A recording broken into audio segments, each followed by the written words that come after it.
안녕하세요. 한국환경공단 포장재 재질구조 평가제도를 담당하고 있는 박정근 대리라고 합니다.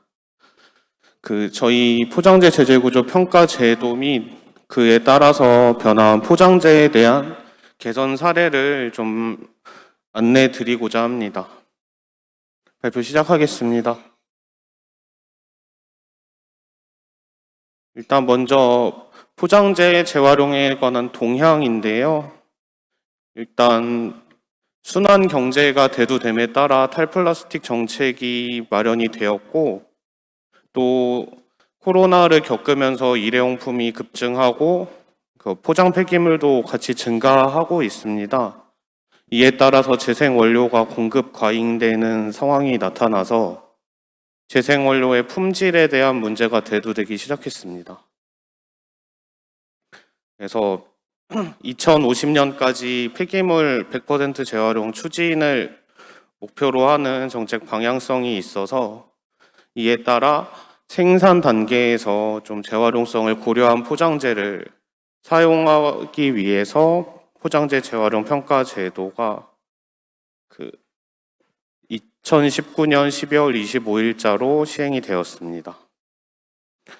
보시면 생산 단계에서 생산자는 재활용을 고려하는 포장재를 사용하게끔 하고요.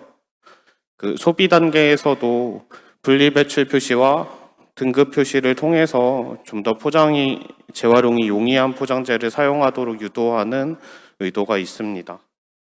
또 재활용 공정을 고려해서 이 기준을 마련하기 때문에 재활용 수요처를 확대하고 꾸준한 모니터링을 통해서 고시를 개정하고자 하고 있습니다.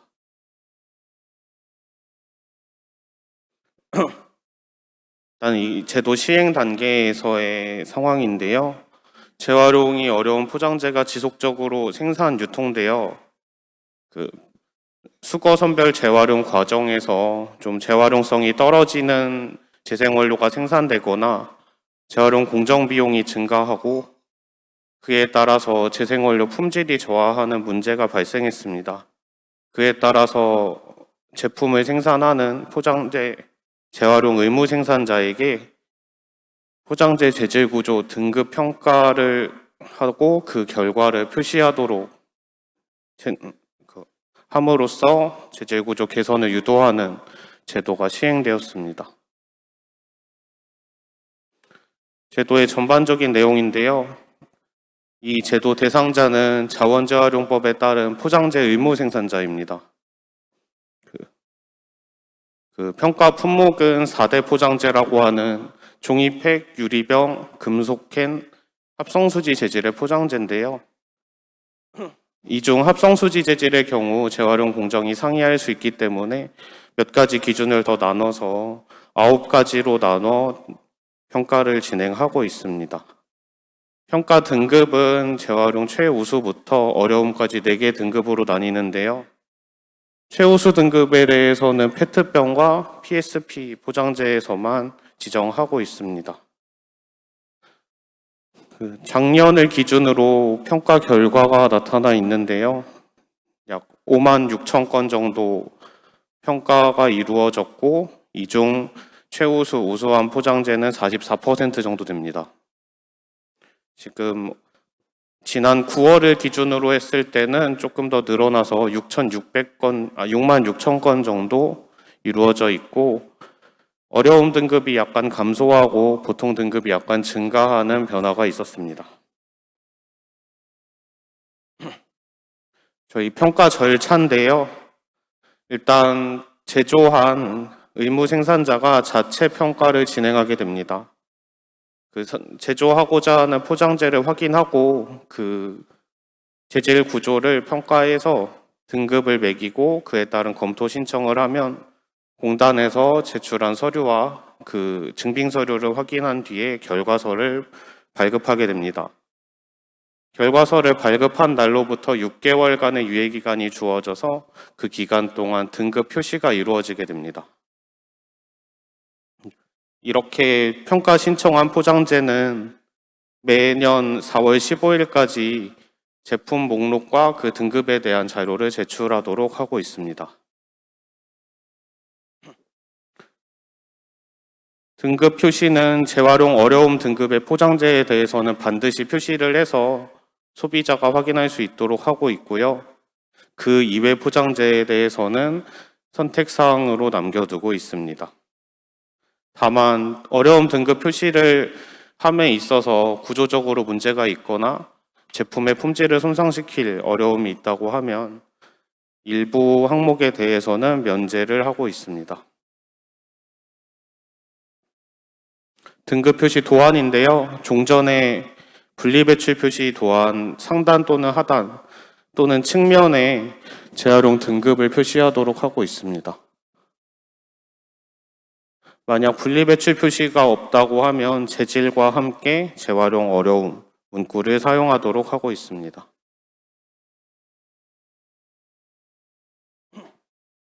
등급평가 기준에 대한 내용입니다. 앞서 말씀드린 바와 같이 용이성 등급평가는 재활용 최우수, 우수, 또 보통, 어려움 이렇게 나눠지는데요. 재활용이 용이한 재질 구조에 대한 기준을 제시하고 반대로 재활용이 어려운 재질 구조에 대한 기준이 제시되어서 고시에 나타나 있습니다. 이 우수나 어려움에 속하지 않는 포장재에 대해서는 재활용이 제한적으로 용이하다고 해서 재활용 보통으로 등급을 부여하고 있습니다. 포장재별 등급 예시인데요. 먼저 종이팩의 경우 멸균팩이라고 하는 알루미늄 첩합 구조를 사용한 종이팩의 경우 재활용이 어렵다고 분류하고 있습니다. 그렇지 않은 경우에는 재활용이 우수하고요. 몸체가 아닌 다른 부분품들에 대해서는 합성수지 재질의 막에나 다른 구성품을 사용했을 때 전체 중량의 비율에 따라서 재활용 보통 또는 어려움으로 부여하고 있습니다. 유리병에 대해서는 보편적으로 생산이 되는 무색, 갈색, 녹색 색상에 대해서는 우수를 부여하고 있고요. 그 이외에 일반적이지 않은 색상은 재활용이 어렵다고 분류하고 있습니다. 라벨에 대해서는 공정상 혼입되었을 때 문제가 생기지 않거나 소비자가 손쉽게 분리를 할 수 있도록 하는 라벨을 사용한 경우, 또 자력 선별이 가능한 뚜껑태 일체형 마개 같은 경우는 재활용이 우수하다고 보고 있고요. 이런 공정상에서 잘 분리가 되지 않도록 설계된 라벨이나 혼입되었을 때 재활용성이 떨어진다고 판단되는 PVC 계열 재질, 금속 혼입 재질, 재활용 공정상 선별이 어렵게 하는 합성 수지를 더 씌운 금속 마개 같은 경우 재활용이 어렵다고 보고 있습니다. 금속캔 포장재인데요. 금속캔은 일반적으로 사용되는 형태가 그렇게 다양하지 않아서 철캔의 경우에는 재활용이 어려운 기준이 아직까지는 없습니다. 추후에 시장에서 포장재가 개발이 되거나 새로운 형태가 발생해서 혼입되었을 때 문제가 생긴다고 하면 기준이 변경될 예정입니다. 일반적으로는 금속, 철 성분만을 사용하는 것이 가장 우수하고 이외에 라벨을 부착할 때는 재활용 보통 정도로 부여하고 있습니다. 발포 합성 수지의 경우 색상에 대한 영향을 많이 받기 때문에 백색 단일 재질에 대해서만 우수로 부여를 하고 있고요. 그 이외의 색상에 대해서는 재활용이 어렵다고 분류하고 있으나 EP나 EPP 같은 시장에 많이 혼입되는 경우 검은색에 대해서는 따로 모았을 때 재활용성이 존재하기 때문에 제한적으로 재활용이 가능한 재활용 보통으로 부여를 했습니다. 다른 부분품에 대해서도 다른 포장재와 같이 분리가 용이하거나 사용하지 않는 경우가 권장되고 분리가 잘 되지 않으면 재활용이 어렵다고 분류하고 있습니다. 페트병에 대해서는 기준이 좀 더 복잡한 편입니다.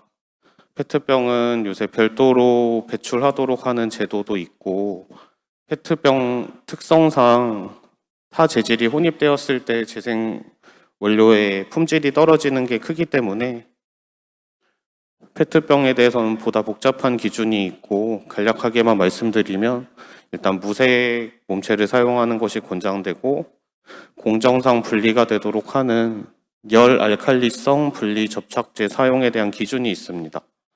이에 대한 기준을 충족하고 도포 면적도 최소화했을 때 우수 또는 최우수 등급을 부여하고 있습니다.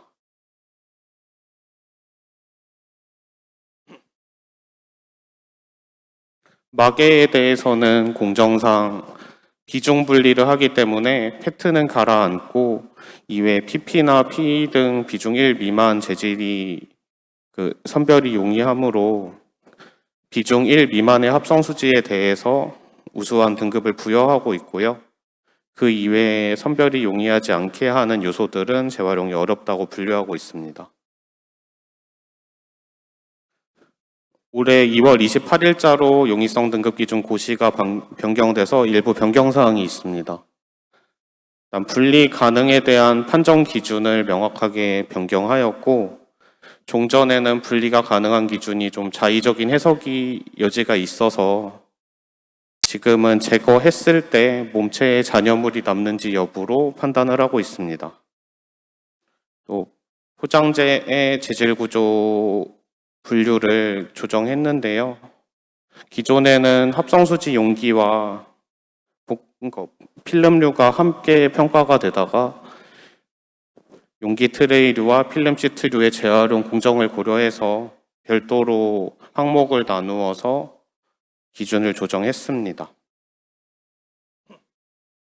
그리고 단일 재질 포장재가 재활용성이 높기 때문에 복합 재질에 대해서 좀 평가 등급이 하향된 건이 있고요.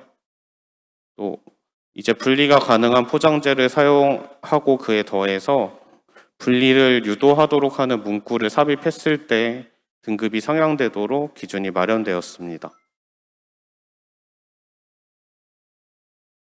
저희 제도가 진행되면서 재질 구조가 개선된 사례들에 대한 내용입니다. 보시는 것처럼 페트의 경우 무색 페트를 사용하는 음료류가 많이 늘어났고요. 이외에 과자 트레이나 다른 유색 페트를 사용하는 재질이 무색으로 변경되는 개선 효과가 있었습니다. 또 마찬가지로 PVC 재질 같은 재질의 트레이들도 좀 재질 개선을 한 사례가 있고요. 또 분리가 용이하지 않은 포장재를 고려해서 포장 형태를 변경한 사례도 있었습니다. 또 지금 보시는 것처럼 종전의 포장재는 공정상 분리가 안 되는 라벨을 사용했었는데요. 개선된 뒤로는 열 알칼리성 분리 가능한 접착제를 사용해서 재질을 개선하고 공정상에서 무색 페트를 잘 선별할 수 있게 변경된 포장재들입니다. 그리고 밑에 보시면 손잡이 부분이 다른 재질의 포장재를 썼다가 무색 페트로 통일해서 따로 분리를 하지 않더라도 재활용이 용이하도록 변경했습니다. 또 라벨에 대한 내용은 일반적으로는 분리가 용이하도록 변경되었다고 보시면 되는데요. 절취선을 도입하거나 접착제를 교체해서 공정상 분리가 용이하도록 하고 있습니다. 또 최근에는 무라벨 포장재를 개발해서 아예 라벨을 사용하지 않는 경우도 많이 나오고 있고요. 라벨을 사용하지 않고 인쇄를 하는 방법으로 변경된 사례도 있습니다.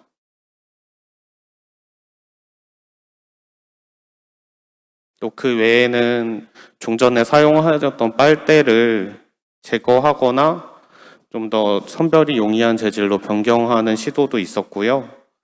기존에는 분리가 안 되는 포장재에 대해서 분리가 용이하도록 기술 개선을 통해 구조를 변경한 사례도 있습니다. 발표 여기까지 하겠습니다. 감사합니다. 네, 박정근 대리님의 발표 잘 들었습니다. 발표 내용에 대한 질문이 있으신 분은 자리에서 일어나 앞에 준비된 스탠딩 마이크로 말씀해 주시고요. 온라인으로 참석해 주시는 분들은 줌 채팅창을 통해 질문을 올려주시면 감사하겠습니다.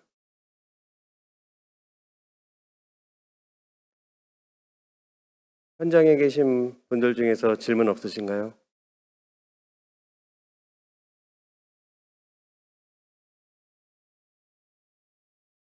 네. 소속과 성함부터 말씀해 주시고 질문 부탁드리겠습니다. 안녕하세요. 저는 henkel 홈케어 코리아의 R&D의 팩신 개발하고 있는 엄태경이라고 합니다. 일단 좋은 말씀 잘 들었고요.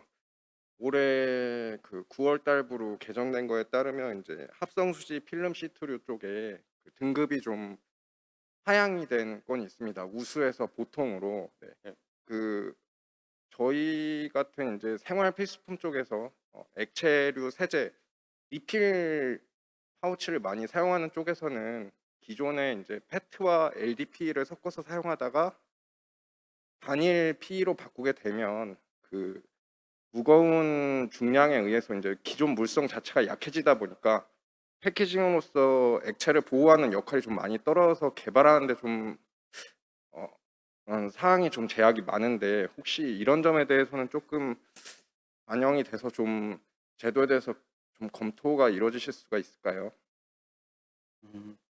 저희도 저희 고시 자체는 재활용 용이성을 고려하고 만들기 때문에 제품의 사용성에 대해서는 상대적으로 그 생산자분들처럼 많이 알고 있지 않은 것은 사실입니다. 다만 그런 문제가 지속적으로 발생한다면 저희가 기회가 될 때 고치시 개정 시 의견 개진할 수 있도록 하겠습니다. 네네. 감사합니다. 그 앞에서 이제 그 허탁 회장님도 그 말씀하셨지만 이제 어쨌든 간에 자원순환적 차원에서 이제 리필 용기를 사용한다는 것 자체가 본품 플라스틱 용기에 플라스틱을 절감하는 효과가 있기 때문에 조금 리필에서도 대용량 파우치 쪽에 대해서는 이런 거에 대해서 조금 다시 한번 좀 검토 좀 부탁드리겠습니다. 그다음에 네. 이제 페트 쪽에 대해서 좀 질문드릴 게 있는데요.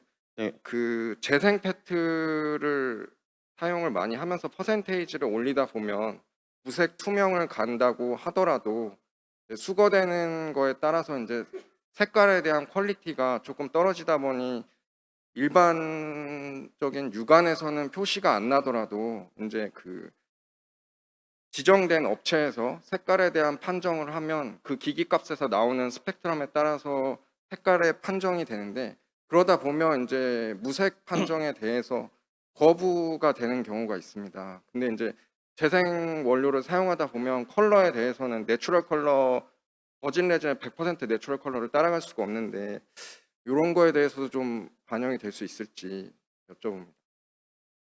네, 현재 페트병에 대해서는 몸체가 무색에 대해서 우수로 평가가 되는데요. 고시상에 별도 기준이 마련되어 있지는 않지만 재생 원료를 사용했을 때 색상이 좀 저하되는 것처럼 그 육안으로 확인되는 점은 저희도 인지하고 있고요. 그래서 재생 원료를 사용했다는 사실이 입증되고 별도의 염료나 안료를 통해서 색상을 넣은 게 아니라면 무색으로 인정하고 있습니다.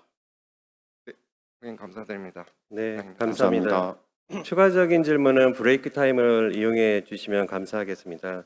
네, 수고해 주신 박정근 대리님께 다시 한번 큰 박수 부탁드립니다.